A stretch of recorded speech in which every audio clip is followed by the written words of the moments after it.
Selamat pagi untuk kita semua. Perkenalkan, nama lengkap saya Saferinus M. Gawi,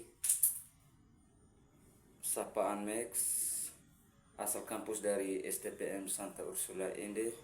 Saya berada di semester 2 Prodi Ilmu Pemerintahan.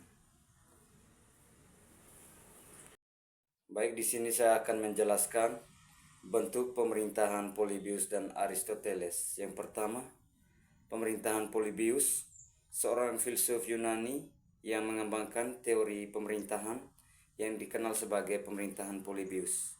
Teori ini menyatakan bahwa pemerintahan yang ideal adalah pemerintahan yang memiliki 3 unsur penting. Yang pertama itu monarki, pemerintahan yang dipimpin oleh seorang raja atau pemimpin tunggal.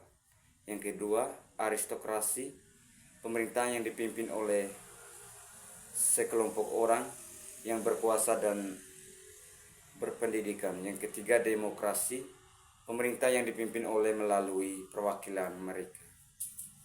Yang kedua, saya akan menjelaskan pemerintahan Aristoteles.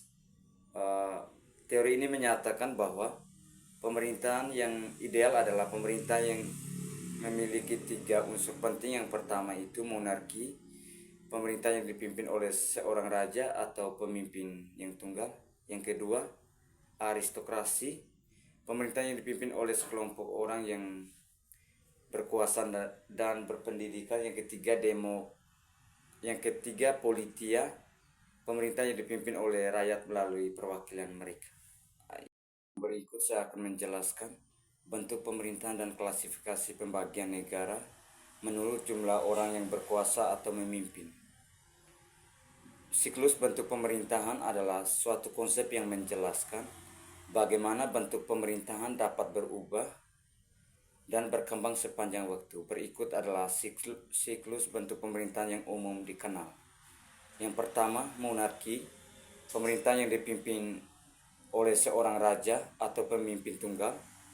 Yang kedua, aristokrasi, pemerintah yang dipimpin oleh sekelompok orang yang berkuasa dan berpendidikan. Yang ketiga, oligarki, pemerintahan yang dipimpin oleh sekelompok orang yang berkuasa. Yang keempat, demokrasi, pemerintahan yang dipimpin oleh rakyat atau perwakilan mereka. Yang kelima, tirani, pemerintahan yang dipimpin oleh seorang pemimpin yang berkuasa secara absolut dan tidak terbatas. Klasifikasi pembagian negara menurut jumlah orang yang berkuasa atau memimpin adalah sebagai berikut. Yang pertama, monarki. Monarki ini satu orang, raja atau pemimpin tunggal. Yang kedua, aristokrasi, sejumlah kecil orang atau sekelompok orang yang berkuasa dan berpendidikan. Yang ketiga, oligarki, sejumlah kecil orang atau sekelompok kecil orang yang berkuasa. Yang keempat, demokrasi, banyak orang atau rakyat melalui perwakilan mereka. Yang kelima, tirani, satu orang pemimpin yang berkuasa secara absolut dan tidak terbatas. Selain itu ada juga klasifikasi pembagian negara menurut bentuk pemerintahan, yaitu yang pertama, pemerintahan republik, pemerintahan yang dipimpin oleh seorang presiden atau pemimpin yang dipilih oleh rakyat. Yang kedua, pemerintahan monarki, pemerintahan yang dipimpin oleh rakyat melalui perwakilan mereka. Yang tiga, pemerintahan demokratis, pemerintahan yang dipimpin oleh rakyat melalui perwakilan mereka. Yang keempat, pemerintahan autokratis, pemerintahan yang dipimpin oleh seorang pemimpin yang berkuasa secara absolut dan tidak terbatas. Klasifikasi pembagian negara ini dapat membantu memahami bentuk pemerintahan dan struktur kekuasaan di suatu negara. Namun perlu diingat, klasifikasi ini tidak selalu mutlak dan dapat berbeda-beda tergantung pada konteks dan situasi.